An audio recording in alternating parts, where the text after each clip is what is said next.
recorded 3.4 lakh new COVID cases. Situation is very alarming. Corona से मरने वालों का शव उनके परिवार वाले भी लेने से कतरा रहे। More than 4,000 people have died in the past 24 hours alone. जिस घर में अकेली बेटी है, अकेला बेटा है, क्या उस लाश का वो अकेले दाह संस्कार कर सकते हैं?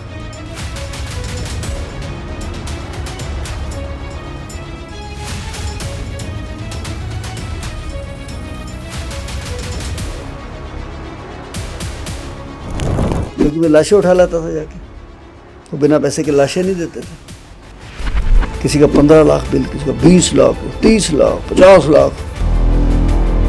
मैंने कहा मिलिट्री भी बुला लोगे ना, मैं डेड बॉडी तो लेके जाऊंगा। मैं ले आया डेड बॉडी। कैसे? उठा के ले आया हूँ जबरदस्ती, मारकुटाई भी हुई, FIR हुई मेरे खिलाफ। होने दो। कोई भी देश के अंदर हॉस्पिटल डेथ होने के बाद चाहे बिल 50 लाख का है, 1 घंटे से ज्यादा डेड बॉडी को नहीं रोक सकता। टोटल क्रिमेशन किए हमने 70,000 से ज्यादा। 70,000? 70,000। तो मैं 21 दिन शमशान से बाहर नहीं निकला जी। दर्शन करा दो, दर्शन के बहाने कोई बाप की हीरे की अंगूठी उतार रहा है, अरे ऐसा भी माँ की बालियां उतार रहा है। मोर्ची बॉक्सेस बनाया हमने, जिसका लोग एक रात का 8,000 किराया लेते हैं, फ्री देते हैं वो। और आज तक दिल्ली सरकार या भारत सरकार से 1 रुपया भी नहीं लिया। नहीं तो अब तक हमारे ऊपर भी लगा होता है ये ED जी, इनकम टैक्स जी, ऑडिट जी। और अगर शंटी खालिस्तान है, ज्योतिजीत सिंह मेरा बेटा खालिस्तानी है, तो मुझे लगता है फिर देश के सारे सिखों को आप कुछ भी बोल सकते हैं। मैंने अपनी आंखों से एक ट्रक को देखा है साहिबाबाद के अंदर, जो कोयले से जल रहा था, और मैं स्कूटर पे जा रहा था, मुझे पब्लिक ने पकड़ लिया। एक अच्छा आदमी था, कहने लगा सरदार जी जला दिए जाओगे, जो भी जा रहा है उठा के ट्रक में डाल देते हैं उसको। PMO से फ़ोन है। अच्छा। तो उन्होंने कहा कि मैं शंटी जी आपको देख रहा हूँ, आप किस प्रकार से लाशों का संस्कार करा रहे हैं, लावारिस का, ये वो, सारा देश आपके साथ है, जय हिंद। मैंने कहा कौन बोल रहे थे? अरे अच्छा।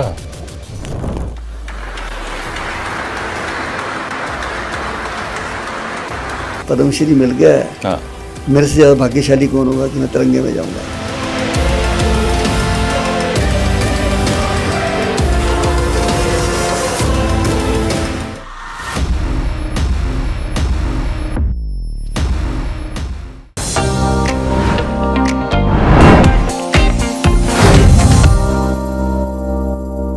नमस्कार, आप देख रहे हैं पॉडकास्ट वाला और मैं धर्मेंद्र द्विवेदी हूं और मेरे साथ मेरे सहयोगी अभिषेक कुमार नीलमणि। नमस्कार।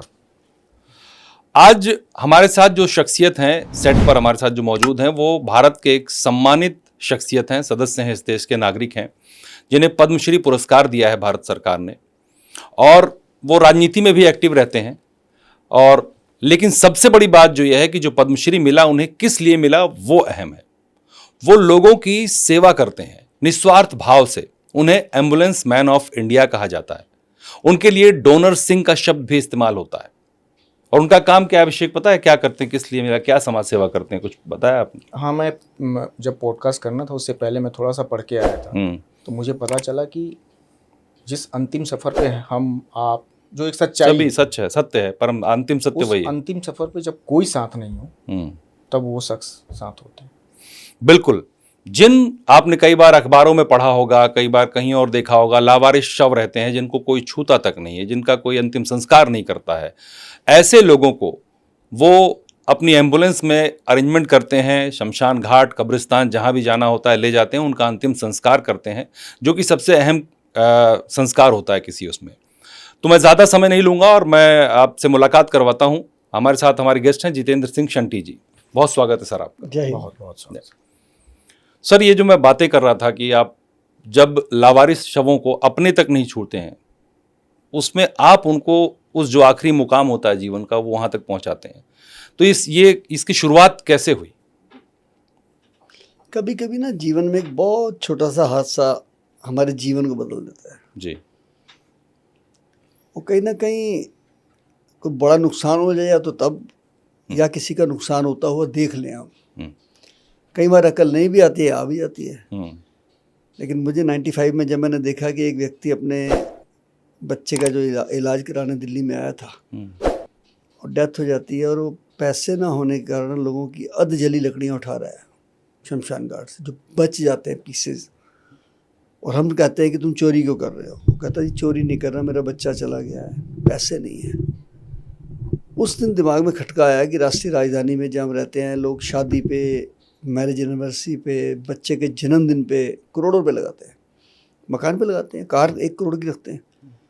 वहीं पर अगर किसी को बच्चे की डेथ पे जलाने का अधिकार ना हो, बस वो मेरा पहला एक शुरुआत थी कि मैंने वो पहला संस्कार कराया।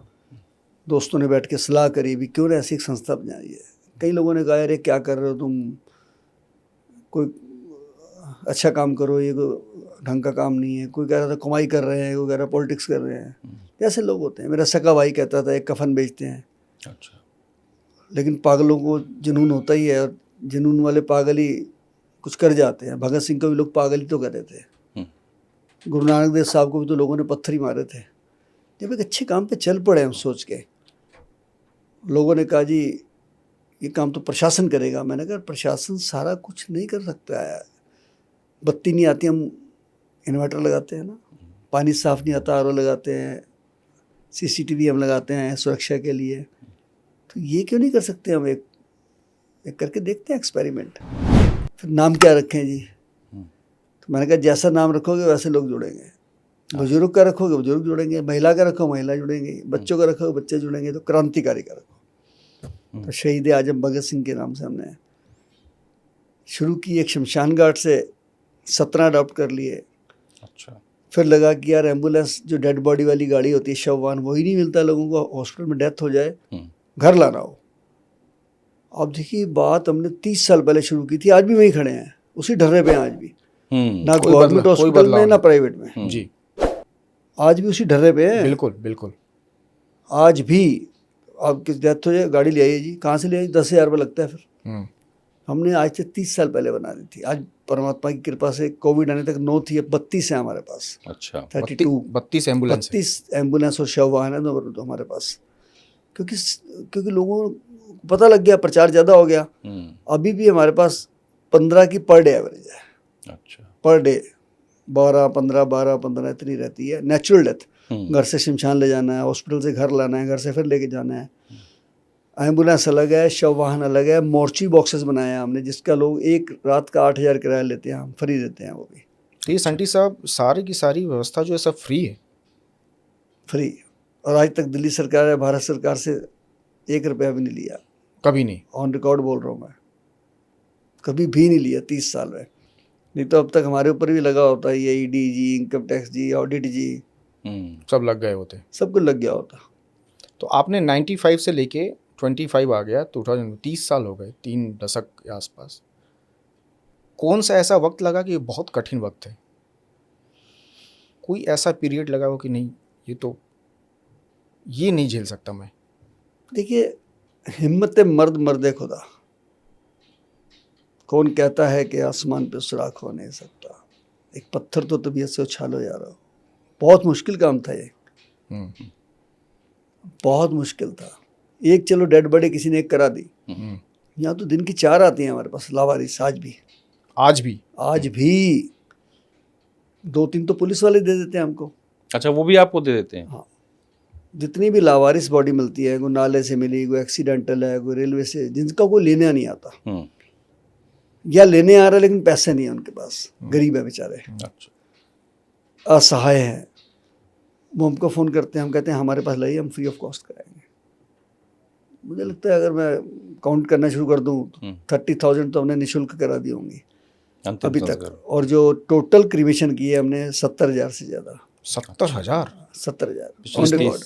4,266 तो 1 महीने में कोविड में ही कर दिया हमने। ये अपने आप में गिनीज बुक में आने वाला रिकॉर्ड है। वैसे कोविड में आपने बहुत लोगों की मदद की।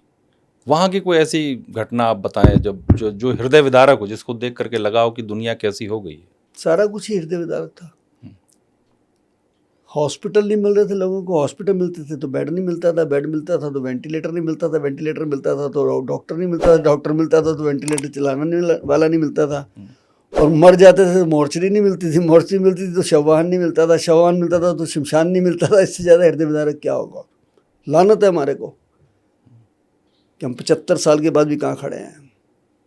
अभी जो थाईलैंड में और बैंकॉक में हुआ है, कभी भी हो सकता है हमारे यहाँ, कभी भी। तो मैं डिजास्टर का स्टूडेंट रहा हूँ। अच्छा। मेरा बेटा तो मास्टर करके आया लंदन से, इसी में कवेंट्री यूनिवर्सिटी से, डिजास्टर में ही। तो जब मैं कोर्स कर रहा था डिजास्टर का NIDM से, national institute of disaster management, ITO पे, एक क्वेश्चन आया था हमारे उसमें कि चांदनी चौक के जो बाजार हैं, गलियाँ, उनमें अगर भूचाल आ जाए तो बंदों को कैसे बचाओगे? तो मैंने एक बहुत शॉर्ट सा जवाब लिखा था, एक नहीं बचेगा। अच्छा, ऐसी स्थिति है वहाँ। एक नहीं बचेगा। तो गलियां कहते तो क्यों? ऐसी है ही ना वहाँ। अरे स्ट्रेचर ही नहीं जा सकता अंदर, हम्म। एम्बुलेंस तो बहुत दूर की बात है। जहाँ साइकिल नहीं जा सकती, स्ट्रेचर नहीं जा सकता, कोई प्लांट नहीं है, आप दूर क्यों जा रहे हो? गांधीनगर चले जाओ आप। गांधीनगर में आज से, तब शीला जी मुझे याद है मुख्यमंत्री थी दिल्ली की, बिल्कुल पुश्ते के पास गांधीनगर में ललिता पार्क एग्जैक्ट, एक घर ऐसा था बहुत 500 गज का था, जिसमें 300 लोग रहते थे। 500 गज के मकान में 300 लोग, 300 मजदूर लोग थे, 300, हम्म। क्योंकि वो बेचारे दिहाड़ी मजदूर थे सारे, वहीं रात को सोते थे। लेकिन किस्मत अच्छी थी कि 150 छठ पूजा की वजह से गाँव गए हुए थे, 150 थे। अच्छा। 4 मंजिलें भी तो थी ना। अब क्या हुआ, वहाँ पे सामने सफेदे के पेड़ लगे थे 40 फुट, 50 फुट, 60 फुट के। आंधी आ गई, आंधी आ गई और 1-2 पेड़ धम से गिरे, बिल्डिंग गिर गई जी। बिल्डिंग गिर गई। कितने लोग मरे मालूम है? 102 लोग। अरे बाप। 102 लोग। हम सारी रात लाशें निकाल के थक गए, निकाल के थक गए। एक गाड़ी में 8-8 लाशें ढो रहे हैं, क्योंकि तैयारी कोई नहीं है हमारे पास, कुछ नहीं है। आज फिर कोविड आ जाए, फिर वहीं खड़े हैं। और इस इंफ्रास्ट्रक्चर तो हमारा जैसा है वो तो झेल नहीं पाएगा। बिल्कुल वहीं खड़े हैं। मैं बता दूंगा आपको, अगर किसी ने कुछ बनाया है, तो प्राइवेट अस्पतालों ने बनाया है, जिसका एक था 15 हो गए हैं। इतना कुछ बना लिया उन्होंने अपने लिए। हाँ, प्राइवेट अस्पताल में तो हर आदमी अफोर्ड नहीं कर सकता ना, अफोर्ड नहीं कर सकता। घर बिक गए लोगों के, गहने बिक गए, धंधे चले गए लोगों के इस चक्कर में, प्राइवेट अस्पतालों के चक्कर में।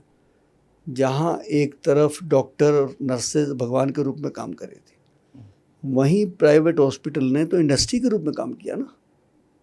अब कोई हिला भी नहीं सकता उनको। कोई हिला भी नहीं सकता। हिला भी नहीं सकता। क्या किसी एक के ऊपर FIR हुई है? कभी नहीं। मेरे ऊपर 11 हुई है। आपके ऊपर? मेरे ऊपर। किस बात को लेकर? क्योंकि मैं लाशें उठा लाता था जाके, तो बिना पैसे के लाशें नहीं देते थे। अच्छा। किसी का 15 लाख बिल, किसी का 20 लाख, 30 लाख, 50 लाख। जिस बीमारी का इलाज नहीं है यार, आप उसके पैसे मांग रहे हो, 30-30 लाख रुपए मांग रहे हो। लानत है तुम्हारे ऊपर। और वहीं नोडल ऑफिसर बैठे थे, कुछ नहीं किया।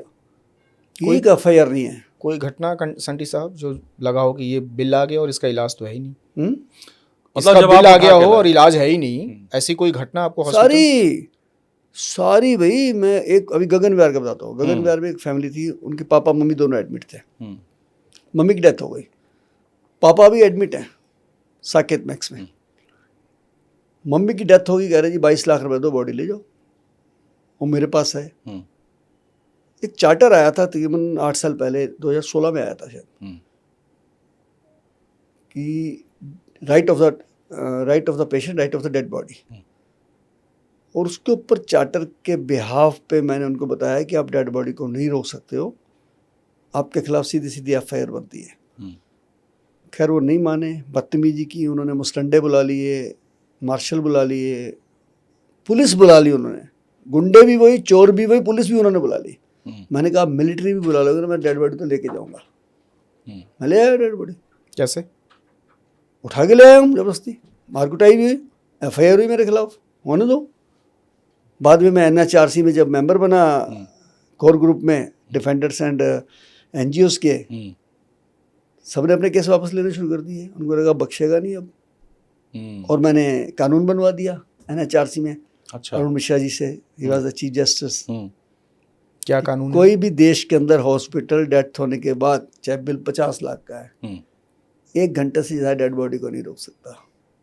अच्छा, ये कानून बन चुका बन है। गया और चीफ सेक्रेटरी को चला गया लेटर इसका। लेकिन सर अभी भी ये तो हो रहा है, हॉस्पिटल पता नहीं परेशान ना, करते हैं। बताते नहीं ना ऐसी बात। अभी भी आज बस का बिल 20 पैसे बढ़ जाए, टोल टैक्स 5 रुपए बढ़ जाए, सारी अखबारों में आएगा, टीवी में आएगा। ये नहीं आएगा। हाँ, लोगों को जानकारी नहीं है इस बारे में। जानकारी आएगी तो हॉस्पिटल को धंधा मरेगा, धंधा मरेगा तो जो उनके पार्टनर है उनका भी धंधा मरेगा ना। खुदा ना करे हमारे दर्शकों के साथ ऐसा कुछ हो, सबके साथ हो रहा है। लेकिन अगर कोई अस्पताल गया और उनको अगर डेड बॉडी नहीं मिल रही है, मेरे को फोन करे ना, मैंने तो परसों दिलाई है अभी वेदांता से। नहीं, ये तो आप आसपास दिला सकते हैं। मैं पूरी पूरे इंडिया देश का की कह रहा बात हूँ कर, आपको सर, मैं पूरी इंडिया का कह रहा हूँ। कानून देश के लिए होता है। तो क्या करे, 18 कोई साल क्या से करे, मैं क्या 18 करूं? साल से कम बच्चे की शादी नहीं हो सकती। हाँ, कानून है पूरे देश के लिए, वो चाहे राष्ट्रपति का, चाहे प्रधानमंत्री का, चाहे किसी आम आदमी का है। इसी प्रकार जब कानून बन गया कि डेड बॉडी को नहीं रोक सकते, इसके साथ एक चीज और जुड़ी हुई है जी जी, कि मरे हुए लोगों को वेंटिलेटर पे रखते थे। हाँ, अभी भी रखते हैं सर, अभी भी होता रखते है। नहीं रख सकते अब सर उस आदमी को तो पता नहीं, टेस्ट जैसे नहीं, सब टेस्ट बता देते हैं, सब बता देते हैं कि इसकी डेथ कितने घंटे पहले हुई थी। अच्छा उसमें तो हॉस्पिटल ही बंद है। अच्छा, ऐसा रूल है। यस, उसमें हॉस्पिटल सीज है एकदम। लेकिन सब कुछ हो रहा है आपके सामने। अभी इतना बड़ा गिरोह पकड़ा गया किडनी बेचने वाला अपोलो में और नोएडा में, आपके सामने की बात है, कुछ छुपा हुआ तो नहीं है।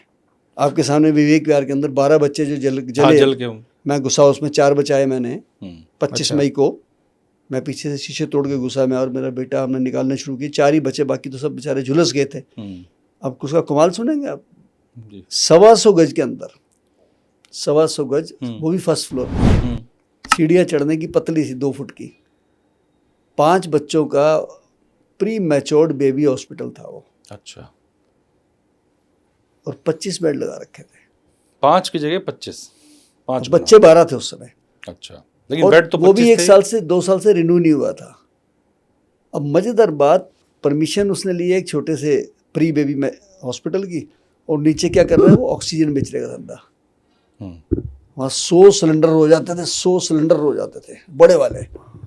एक सिलेंडर को चिंगारी ने, बिजली की शॉर्ट सर्किट में आग लगी, फिर तो वहाँ समझ लीजिए कि मिसाइलें चली हैं, मिसाइलें। बताइए।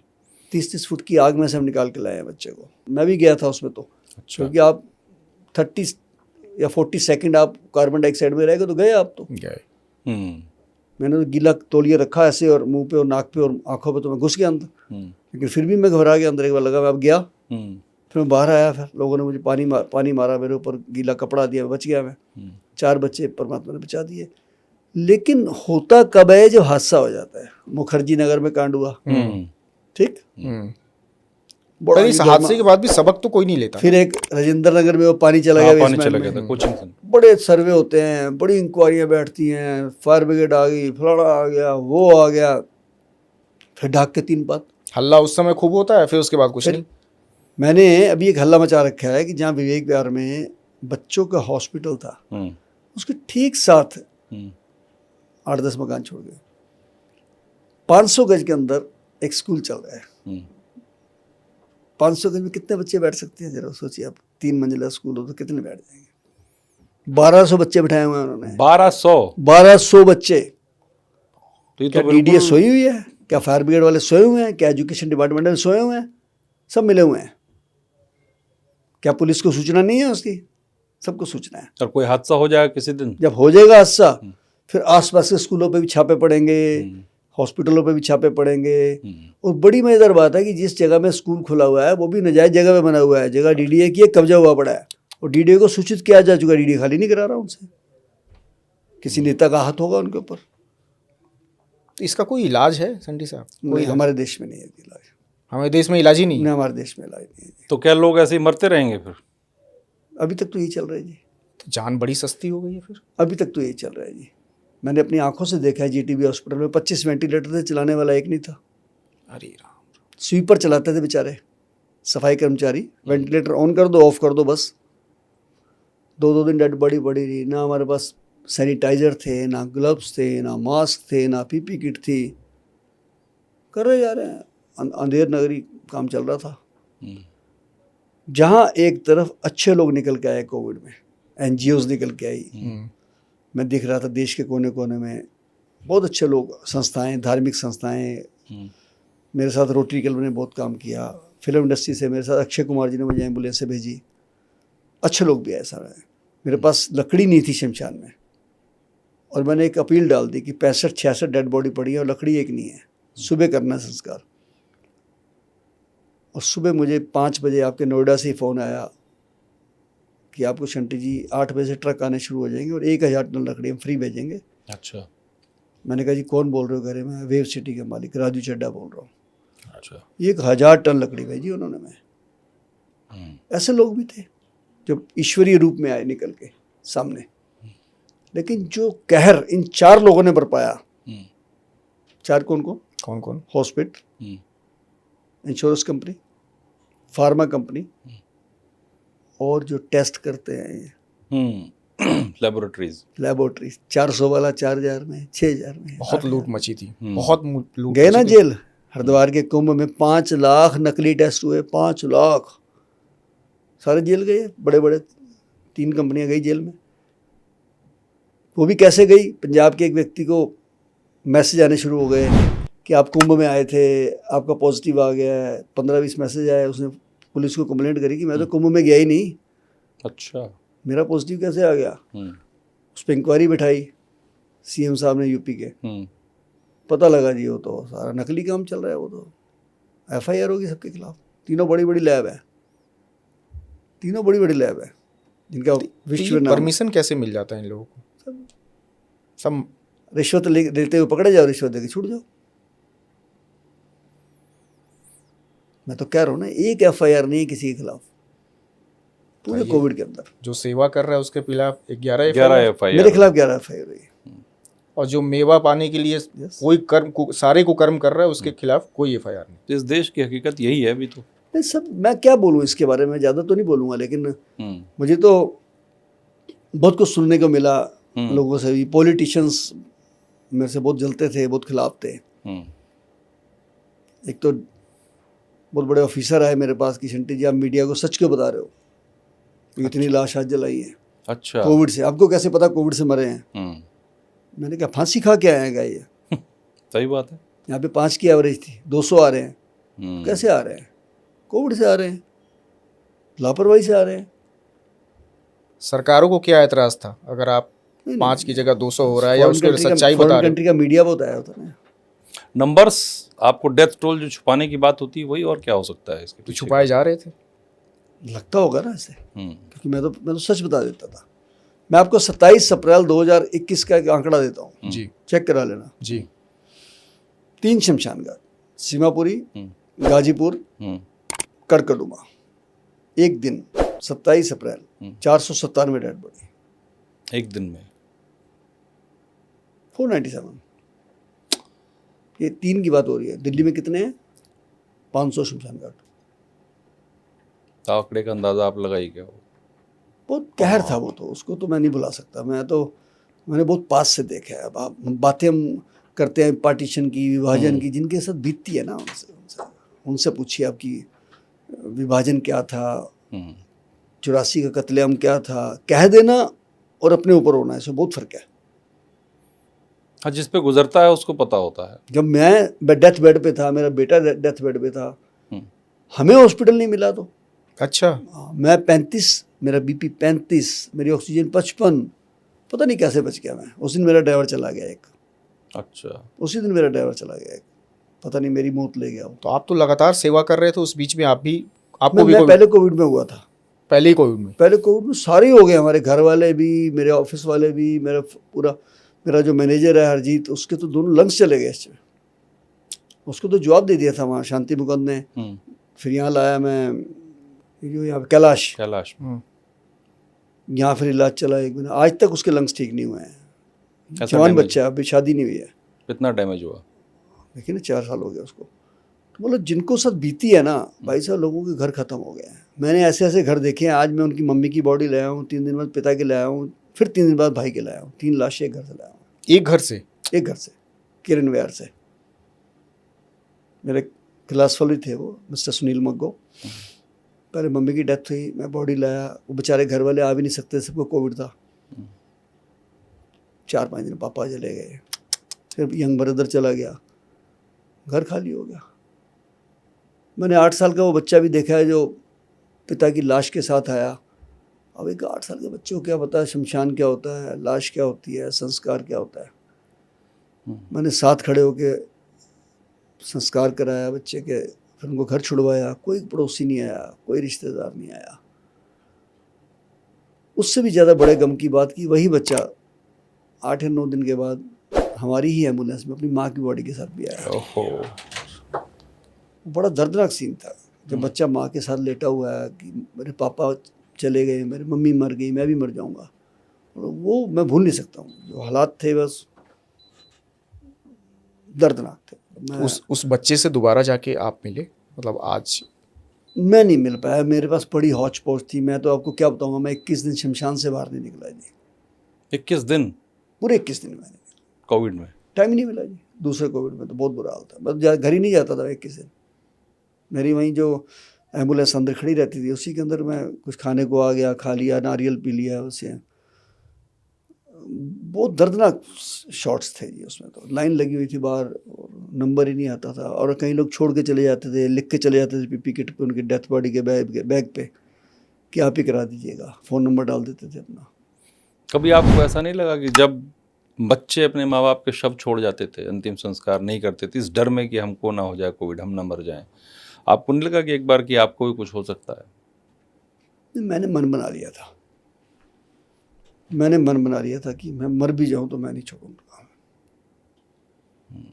मैंने अपने बच्चों को कह दिया था तुम घर से काम चलाओ, ऑफिस से चलाओ। मैंने कहा ये मेरी परीक्षा है जीवन की यार। मैंने अपने जीवन की तपस्या मेरी शायद यही सफल होगी, और इससे अच्छा वो स्थान भी नहीं अगर मैं चला जाता हूँ तो। हमारी गुरबाणी में लिखा है मोहे मरने का चाव है, मरूँ तो हर के द्वार। मौत आनी होती मुझे वहीं आ जाती। सोच रखा था मैंने कि मैं चला जाऊँ, मुझे कोई गम नहीं है। मैंने जो अपने जीवन में सोचा था मैंने कर लिया है वो। तो संटी साहब आपने यही लाइन क्यों चुनी? मैंने नहीं चुनी, ऊपर वाले ने चुनवा दी। गुरबानी में कुछ चीज़ें लिखी हैं, एक संसारी, एक भंडारी, एक लाए दीवान। कुछ संसारी लोग होते हैं, कुछ भंडारी होते हैं, माल इकट्ठा करते हैं, कुछ दीवान लगाते हैं, पॉलिटिक्स करते हैं जी। राजा हरिश्चंद्र जैसा व्यक्ति लाइन चुन सकता है तो मैं क्या चीज़ हूँ? मैं किस खेत की मूली हूँ? शिव जी महाराज वहाँ आके विराजमान हो गए, मैं किस खेत की मूली हूँ? मुझे तो जरिया बनाया ऊपर वाले ने। मुझे याद है, मुझे उपराष्ट्रपति का जब फ़ोन आया वेंकैया नायडू जी का, शंटी जी हम आपको टीवी पे लाइव देख रहे हैं, और जैसा हम सुनते थे आपकी कम्युनिटी के बारे में वैसा मैं देख रहा हूँ कि 1.25 लाख से एक लड़ा हूँ तभी गोविंद सिंह नाम का हूँ। बड़ी खुशी हुई उस दिन मेरे को सुन के। बहुत नेताओं के फ़ोन आते थे, बहुत अभिनेताओं के फ़ोन आए मुझे, बड़े बड़े IPS IAS के फ़ोन आते थे कि शंटी जी जल्दी संस्कार करा दो। अच्छा, उन लोगों के भी कॉल आते थे? बहुत बड़े बड़े लोगों के, छोटे नहीं। उस समय तो सब लाचार थे, बड़े बड़े लोग लाचार थे। मैं नाम नहीं बताऊंगा, एक बहुत बड़े पत्रकार, बहुत बड़े ग्रुप के, उनके भांजे की डेथ हो गई, बॉडी पड़ी है बतमी गंगारा में। कि शंटी जी कैसे करें, घर वाले सिंगापुर है, आ नहीं सकते। मैंने कहा जी मुझे अथॉरिटी लेटर ले दो, मैं करा देता हूँ। मैं बॉडी लाया, मैंने संस्कार कराए, उनको लाइव दिखाया, फिर अस्थियाँ सारी विसर्जन करी मैंने। और नेताओं के जो फ़ोन आते थे वो तो यही आते थे कि शंटी जल्दी करा दो। लेकिन एक फ़ोन ऐसा आया जिसने मुझे बड़ा हौसला दिया रात के 2:30 बजे, क्योंकि हम तो सोते ही नहीं थे। रात कब रात हुई कब दिन हुआ हमें पता नहीं लगता था। रात के 2:30 बजे? हाँ, आम बात थी। मैंने तो रात को ज़्यादा बॉडी आती थी, क्योंकि हॉस्पिटल वाले दिन में नहीं निकालते थे, खबर जल्दी फैलती थी, रात को ज़्यादा निकालते थे। किसका कॉल आया? कि शंटी जी PMO से फ़ोन है। अच्छा। तो मैंने ड्राइवर को कहा यार ये भी कोई ना कोई सिफारिश का ही होगा भाई, मेरे कान से लगा दे फ़ोन, क्योंकि मैक्सिमम संस्कार मैं अपने हाथ से कराता था। अच्छा। टीम ही नहीं थी, बहुत टीम, कुछ चले गए, कुछ भाग गए, कुछ डर गए, कुछ थक गए, कुछ। हमने तो सोच लिया था ना भैया आर्य पार। तो उन्होंने कहा कि मैं शंटी जी आपको देख रहा हूँ, आप किस प्रकार से लाशों का संस्कार करा रहे हैं, लावारिस का, ये वो, सारा देश आपके साथ है, जय हिंद। मैंने कहा कौन बोल रहे हैं? मैं नरेंद्र मोदी बोल रहा हूँ। अरे अच्छा। मैंने कहा देखो PM साहब खुद देख रहे, रात के 2:30 बजे मुझे फ़ोन आता है। तो वो चीज़ें मैं भूल नहीं सकता हूँ, जो मेरे साथ मैंने जो देखा करा, ये वो, ये सारी चीज़ें मैंने रखी भी। जहाँ जहाँ मुझे रखनी चाहिए थी। शायद बदलाव आए कुछ। कुछ ऐसी भी सर घटनाएं हुई होंगी जब लोग अपने पेरेंट्स की डेड बॉडीज हमने सुनी छोड़ के चले गए। एक नहीं, कोई ऐसी आपकी सैकड़ों। कोई आप ऐसी घटना जो आपको याद हो? सैकड़ों डेली फ़ोन आते थे कि हमारे पापा की डेथ हो गई है, बॉडी ले जाइए घर से आके। हम जाते थे, कोई कहता था डर लगता है, कोई कहता था मुझे कोविड है। चौथी मंजिल पे अगर बॉडी पड़ी है, साथ नहीं जाते थे ऊपर डर के मारे। अच्छा। हम खुद ही बॉडी लेके आते थे। लेकिन जब ले जाने लगते थे बॉडी पैक करके तो कहते थे दर्शन करा दो। दर्शन के बहाने कोई बाप की हीरे की अंगूठी उतार रहा है, अरे अरे ऐसा कोई भी माँ की बालियाँ उतार रहा है, कोई अंगूठे लगवा रहा है, कोई चाबियाँ निकाल रहा है, कोई मोबाइल निकाल रहा है। बहुत कुछ देखा हमने, बहुत कुछ देखा। मेरे पास बहुत वीडियो शॉट है इसके। ऐसे भी लोग थे जो उस वक्त भी उनको याद है कि अंगूठी उतार लें और हम बालियां उतार ऐसे लें। ही लोग थे। संस्कार करने परिवार में से एक बंदा नहीं आया, बाद में पर्ची लेने के लिए 6 आए। लकड़ी की पर्ची दे दीजिए, डेथ सर्टिफिकेट मिलना है, क्योंकि प्रॉपर्टी भी तो प्रॉपर्टी हथियार ही है मिल ना। रही है। अरे राम। ऐसे ही आए।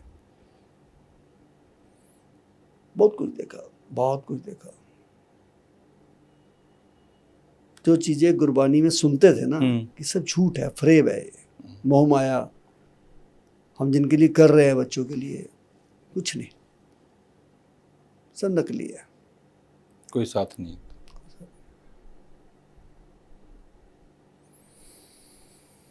एम्बुलेंस मैन से पहले जे.एस. हंटी क्या करते थे?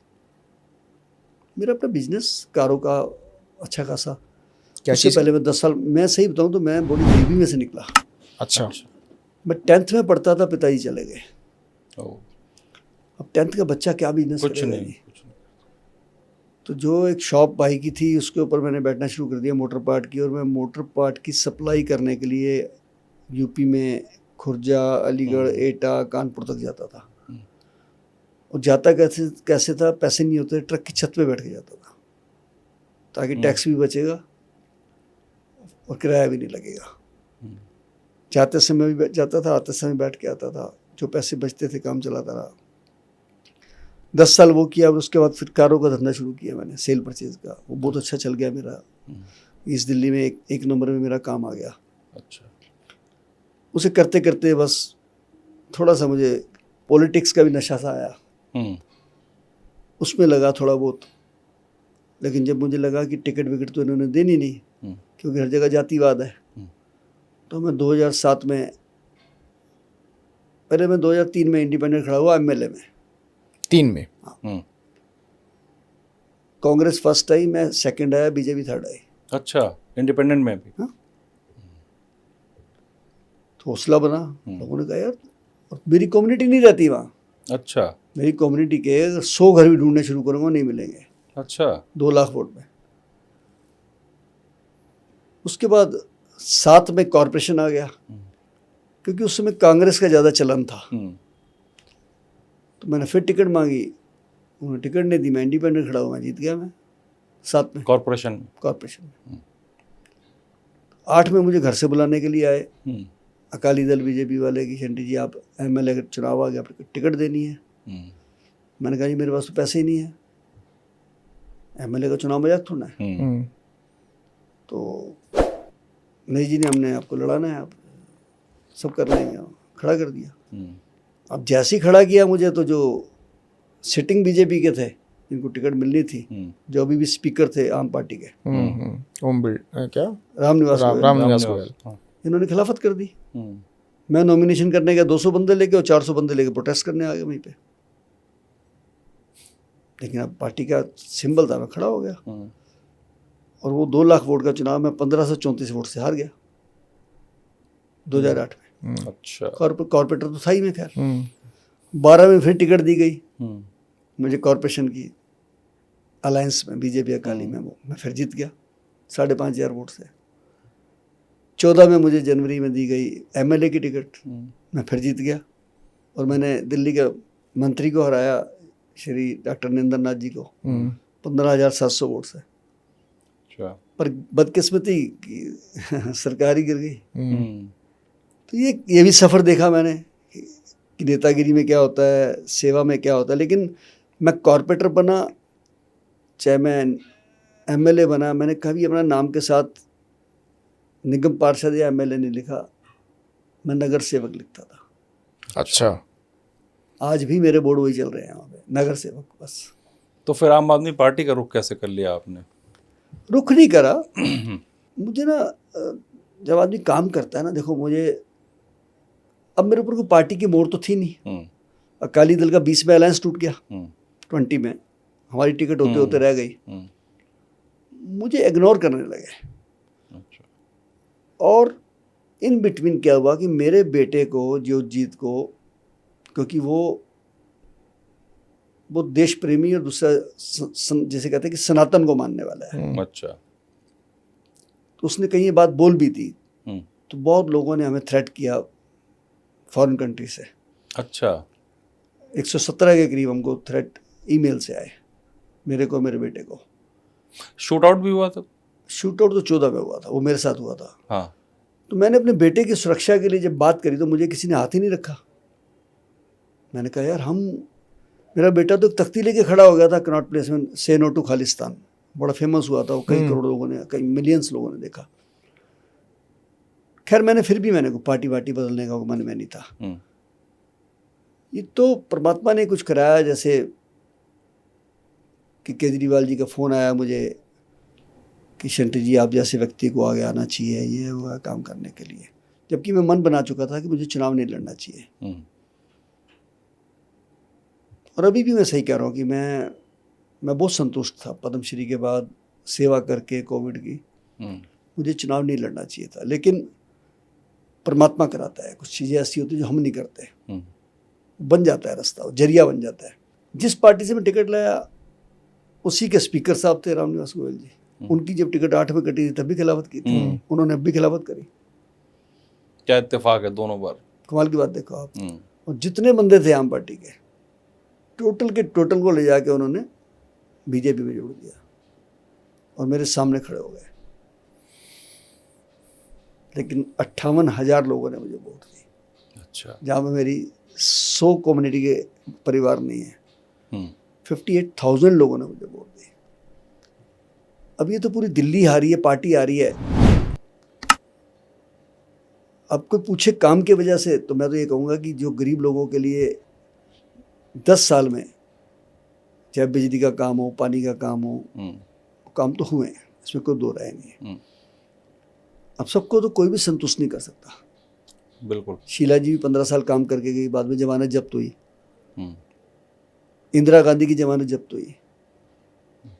और मेरे जैसे लोग कई ऐसे हैं, मैं तो उनके नाखून बराबर नहीं हूँ। भीमराव अंबेडकर जी चुनाव लड़े थे, आपको पता?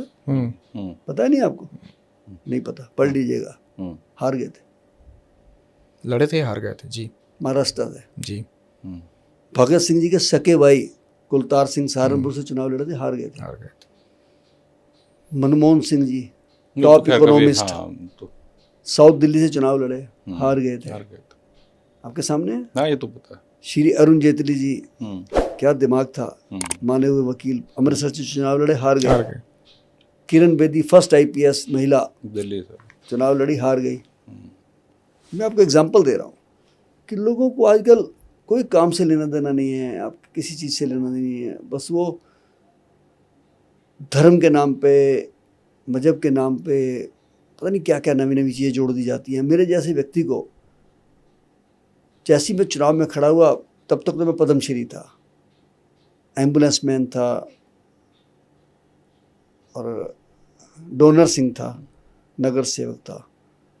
चुनाव में खड़ा हो गया तो मेरे सामने वाला कैंडिडेट कह रहा है जी ये तो खालिस्तानी है, इसको वोट मत देना।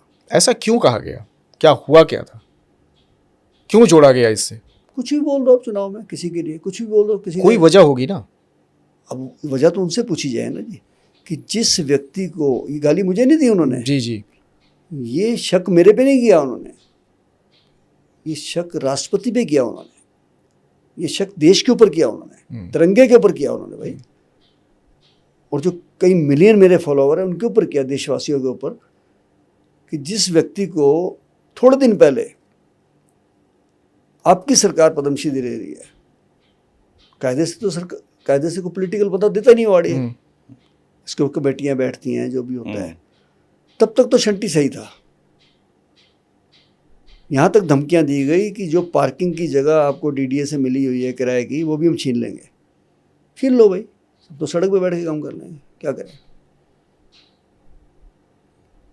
यहाँ तक उन्होंने लेटर दिया है कि इनकी शहीद भगत सिंह सेवा दल के सारे ऑडिट किए जाए। फलारे भाई कर लो ऑडिट, हमने कौन सा सरकार से पैसा लिया? 1 रुपया नहीं लिया हम तो, 25 पैसे नहीं लिया आज तक।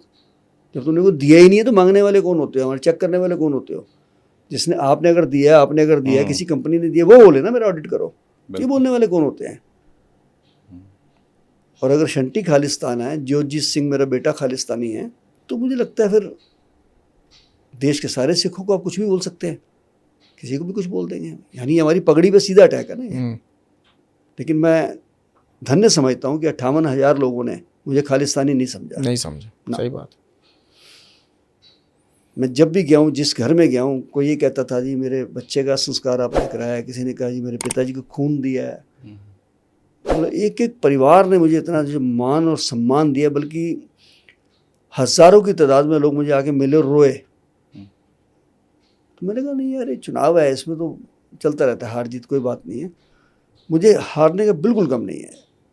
मैं ये बात इलेक्शन में बोलता था कि मैं जीत गया तो बहुत काम करूंगा और नहीं जीता तो और ज़्यादा काम करूंगा। अच्छा, आपको बड़ी तकलीफ नहीं हुई कि एक तरफ तो देश में लोग आपको कह रहे हैं कि आप खालिस्तानी हैं और दूसरी तरफ खालिस्तानी जो है वो आपको धमकी दे रहे हैं, तो आप तो दोनों तरफ से कहीं के नहीं थे? सच मायने में मैं बहुत बोलता हूँ इस बात के ऊपर। देश का हमारा कोई भी सिख खालिस्तान को सपोर्ट नहीं करता है। उसका कारण है एक बहुत बड़ा, खालिस्तान के नाम को भी सपोर्ट नहीं करता है जी। जो मान शान गुमान हमें तिरंगे पे है ना, वो नहीं हो सकता किसी के ऊपर। हमने कुर्बानियाँ किसके लिए दी? तिरंगे के लिए। भगत सिंह, करतार सिंह सराभा, उधम सिंह, ये किसके लिए शहीद हुए? तिरंगे के लिए शहीद हुए। पूरा रेजिमेंट बना के रखा हुआ है तिरंगे के लिए। फिर आज उस तिरंगे को हम उसके ऊपर फख्र करते हैं। हम तो नाम, मैं तो बोलता हूँ ये बातें कि जिसको खालिस्तान चाहिए वो बनाए, अब उसको मुबारक हो। लेकिन हमारे देश में रहने वाले सिखों को उस तरफ बिल्कुल बात नहीं देंगे। हमारा सिख कोई नहीं चाहता है। आपको टूडो जैसे लोग सपोर्ट करते हैं, बनाइए। हमारे देश का सिख कभी नहीं चाहेगा। जो सुख सुविधा, जो मान इज्जत, क्या राष्ट्रपति हमारे देश का सिख नहीं बना? क्या प्रधानमंत्री नहीं बना? क्या गृह मंत्री नहीं बना? क्या मुख्यमंत्री नहीं बने? जो इज्जत हमें यहाँ मिल रही है वो कहीं नहीं मिल सकती है। अपना घर है। और इस घर के अंदर अगर ब्रिटिश गवर्नमेंट के साथ लड़ते हुए जो फांसी हुई है उसकी 70% तो सिखों की हुई है। काले पानी में देख लीजिए आप, सेलूर जेल में जाके 1168 लोगों की कुर्बानी है। 85% वहाँ पंजाब के सिख हैं, देख लीजिए जाके। तो आप कह दीजिए खालिस्तानी, हमें कोई फर्क नहीं पड़ता, लेकिन दिल में तो टीस लगती है जी। आंसू आते हैं इस बात के कि यार एक इलेक्शन के नाम पे ऐसे बोल गई। हार जीत तो होती रहती है। मैंने उसकी शिकायत करी, इलेक्शन कमीशन में शिकायत करी, मैंने कोर्ट में भी केस डाला हुआ, मैंने पुलिस को भी कंप्लेंट करी। पुलिस ने FIR भी नहीं की उनके खिलाफ इस बात को लेकर, क्योंकि बहुत बड़ा मुद्दा था ये। छोटा मुद्दा नहीं है अब कि आप किसी व्यक्ति को, वो भी पद्मश्री है, आप उसको खालिस्तानी कह रहे हैं। हाँ, जो गाली है, गाली नहीं, गाली बहुत छोटा लफ्ज़ है। गाली नहीं है, गाली बहुत छोटा लफ्ज़ है। ये तो आप हमें गद्दार कह रहे हैं देश का। समझिए बात आप। किसको गद्दार कह रहे हैं? जिसने अपनी जान अपनी तली पे रख के लगा दी, जान की परवाह ना की, फिर पूरा परिवार लगा दिया। जिसने 70,000 एक 70,000 आंकड़ा बॉडी हमने उठाई है। अंतिम संस्कार किया है। उन्होंने ये भी बोला, मेरे पास तो पूरी वीडियो है, कि इनको एम्बुलेंस भी हमारी सरकार ने दे रखी है। अरे शो करिए ना, 1 रुपये की किसी ने एम्बुलेंस दिया तो 1 रुपये की उसको शो कर दे। आप एम्बुलेंस की बात करते हैं, आप 100 रुपये दिखा दीजिए किसी ने दिया हो। मैं तो हमने नहीं दिया आज तक। ये तो मैं धन्य है ऐसे लोग जो शहीद भगत सिंह सेवा दल को मान और गुमान के साथ ऑटोमेटिकली, कोई कहता है डीजल ले लो हमारे से, कोई कहता है लकड़ी के पैसे ले लो। अभी जैसे ही हमारे पास, आप बिलीव करेंगे 30 साल से हम ये काम कर रहे हैं, एम्बुलेंस खड़ी करने के लिए DDA से हमने जो जगह ली है उसका किराया देते हैं 2 लाख रुपये साल का, उसका पार्किंग का लाइसेंसिंग फी। यस। अच्छा एक बात बताइए, कहीं से भी अब टोल टैक्स के लिए जाते हैं, क्या टोल टैक्स एम्बुलेंस को लगता है? नहीं, नहीं बिल्कुल नहीं लगता। कहीं किसी पार्किंग में आप दिल्ली में कहीं गाड़ी खड़ी को एम्बुलेंस को नहीं। टैक्स लगता है? नहीं बताइए, लगता है या नहीं, नहीं? नहीं लगता। तो फिर आप हमारे से गाड़ी खड़ी करने को पैसे किस बात के ले रहे हो? क्या डीडी भूखी नंगी है क्या? फायर ब्रिगेड को आप जगह दे सकते हैं इमरजेंसी के लिए, डिजास्टर के लिए, तो हमारी एम्बुलेंसों को क्यों नहीं दे सकते? हमारी शव वाहन को क्यों नहीं दे सकते? और उसके लिए भी हर साल जाके जूते रगड़ने पड़ते हैं, तब जाके हमारा रिन्यू होता है। फिर कहते हैं रेट बढ़ जाएगा जी, ये है जी, वो है जी। उनकी जगहें जो लोगों ने करोड़ों गज घेरी हुई है दिल्ली में डीडीए की जगह। कब्जा, अवैध कब्जा। मैंने आपको विवेक विहार का एग्जांपल दे दिया कि 500 गज में 1200 बच्चे पढ़ रहे हैं, जगह घिरी हुई है, नहीं डीडीए नहीं खाली करा सकती अपनी, क्योंकि लोग अफसर मिले हुए हैं सारे वहाँ पे। और हमने जो अपनी एम्बुलेंस और शव वाहन जो फ्री चल रहे हैं, जो लाशें उठा रहे हैं, उसका किराया दो जी। बड़ा दुर्भाग्य है ये सब सुन के, मतलब जो कि अजीब हर- फीलिंग आती है सुन मतलब के। बहुत घिनौना ये चीजें होती इसके लिए हैं। मैं थैंक्स करूंगा, तेजिंदर खन्ना जी थे उस समय एलजी साहब, जी जी। तो सरदार त्रिलोचन सिंह जी थे फॉर्मर एमपी राज्यसभा, मैं उनके साथ गया। उन्होंने एक दिन में कहा डीडीए वालों को, यार जो ये काम कर रहे हैं आपको दिख नहीं रहा क्या इसमें? 2010 की बात है। उन्होंने हमें एक दिन में जगह अलॉट कर दी, बहुत छोटे से किराए पे 30-35। आज हम 2 लाख रुपए साल का ही भर रहे हैं और हर साल नवी चिट्ठी आ जाती है और रिन्यू ही नहीं करते 2-2 साल, धमकी भी देते हैं खाली करा लेंगे, ये वो, जो कोई बात नहीं। सरकार बदली है, कोई उम्मीद है? क्या 10 साल के बाद अब सरकार नहीं आई है दिल्ली में? दिल्ली की सरकार से डीडीए कोई लेना देना नहीं है, केंद्र सरकार, ये यूडी मिनिस्ट्री के अंदर होता है डीडीए। तो केंद्र से कोई उम्मीद? मुझे नहीं लगता। हुआ क्या है, सारे राजनीतिक लोगों ने अपने अपने प्लॉट ले लिए, 5-5 हज़ार गज, 10,000 गज, और ये नियम था कि संस्था के लिए, हॉस्पिटल के लिए, शमशान के लिए, स्कूल के लिए, स्कूल के लिए रिजर्व रेट पे जगह मिलती थी। जब सारी पॉलिटिशियनों ने अपने प्लॉट ले लिए आगे तक के बाप दादा के, तो उन्होंने 2002 में एक पास प्रस्ताव कर दिया कि अब किसी को जगह अलॉट नहीं होगी, ऑक्शन पे ली जाएगी। अब बताइए कोई एनजीओ जो भीख मांग के चलती है वो आपसे ऑक्शन में ले सकते हैं क्या? कभी ये संभव ही नहीं है। कभी नहीं। कौन लेगा? फिर क्या होगा? फिर कमाई करने वाले लोग आएंगे, धंधा करने वाले लोग आएंगे, फिर करप्शन होगी। ये तो नियम गलत है ना जी। बिल्कुल गलत है। और दूसरी चीज कि जो काम आप कर रहे हैं ये काम तो प्रशासन का है, तो कहीं ना कहीं आप उनका बोझ अपने ऊपर ले रहे हैं, फिर तो उसमें सपोर्ट करना चाहिए उस चीज को, अब ना कौन कि बोले? और हम जो कर रहे हैं ये सिर्फ आम जनता का नहीं कर रहे, चाहे मोर्ची बॉक्स है, चाहे शव वाहन है, बहुत बड़े बड़े देश के लोग, बहुत बड़े बड़े बता रहा हूँ मैं, श्री इंद्र कुमार गुजराल जी पूर्व प्रधानमंत्री, उनकी डेड बॉडी हमारी गाड़ी में गई, मोर्ची बॉक्स हमारा लगा। श्री अटल बिहारी वाजपेयी जी पूर्व प्रधानमंत्री, वहाँ बॉक्स हमारा लगा उनके घर में। श्रीमती सुषमा स्वराज जी, अच्छा, हाँ एम्बुलेंस, मैं वहीं खड़ा था, मेरे निकाल के देख लो, एम्बुलेंस भी हमारी गई, बॉक्स भी हमारा लगा। श्री अरुण जेटली जी, उनसे तो बहुत प्यार था मेरा, उसमें भी गाड़ी भी हमारी गई। मतलब हमारा सब जगह, हर पार्टी के लिए, सीताराम केसरी के लिए भी हमारी गाड़ी गई थी, मुझे याद है, राजेश पायलट के लिए भी हमारी गाड़ी गई। बताइए, 30 साल हो गए इस काम में भाई। वीएन गॉडगिल के लिए भी हमारी गाड़ी गई थी, मेरे को सब याद है ना। तो सर आपको बहुत लोग जानते होंगे, आपने कभी ये बात कही नहीं उस प्लेटफॉर्म पे जाके कि ये ना लो हमसे? मैंने वैसे तो सीधा माननीय प्रधानमंत्री जी को कही ये बात है, उनके हाथ में कागज दिया था मैंने। अगले दिन ही मुझे डीडीए से बुलावा आ गया वीसी साहब का कि यूडी मिनिस्ट्री से आपके लिए आया है, लेकिन उन्हीं का पास किया हुआ कानून है 2002 का कि हम आपको जगह अलॉट नहीं कर सकते। पार्लियामेंट में पास हो चुका है। क्या तरीका है, अगर मान लीजिए अगर आपको चाहिए होगा और ये पैसे ना लगे? एक ही तरीका है, सिर्फ ऑक्शन। एक ही तरीका है कि वही दे के रखे प्लॉट, 1 रुपया ले लेना हमसे किराया। संभव है ना? किराएदारी साबित करना है ना। हाँ, किराएदार साबित करना, 1 रुपये में कर दो ना, मालिकाना हक पूरा नहीं कनॉट चाहिए। प्लेस 1 रुपये में चल रहा है। हाँ। या अपोलो को हॉस्पिटल को जगह कैसे मिली हुई है? 1 रुपये लीज पे। जो खरबों रुपए का धंधा कर रहे हैं वो। इसीलिए मैंने आपसे पूछा, 5 आपको स्टार। जानकारी होगी कि जितने बड़े बड़े धंधे वाले लोग हैं इन सबको 1 रुपये, 100 रुपये, 5 रुपये, 10 रुपये, ये स्कूल से बहुत सारे प्राइवेट जितने चल रहे हैं, लाखों रुपए ले रहे हैं फीस क्योंकि बच्चों उसमें से। कोई ना कोई बड़ा आदमी पार्टनर है। मैं नाम नहीं लूंगा, मुझे भी कईयों के नाम पता है कौन कहाँ पार्टनर है। लेकिन शहीद भगत सिंह सेवा दल के पास ऐसे कोई रिसोर्सेज नहीं है कि हम तो खरीद नहीं पाएंगे, सारी ज़िंदगी नहीं खरीद पाएंगे। और जैसे किराया मांग रहे हैं ऑप्शन आप वो भी नहीं दे पाएंगे। तो इसका एक ही तरीका है कि जैसे टोल टैक्स पे नहीं लगता टैक्स, जैसे पार्किंग में दिल्ली में नहीं लगता, तो इस पार्किंग पे क्यों टैक्स? 1 रुपया ले लें हमसे, नॉमिनल, यही तो दिखाना ना, किराएदारी दिखा दो।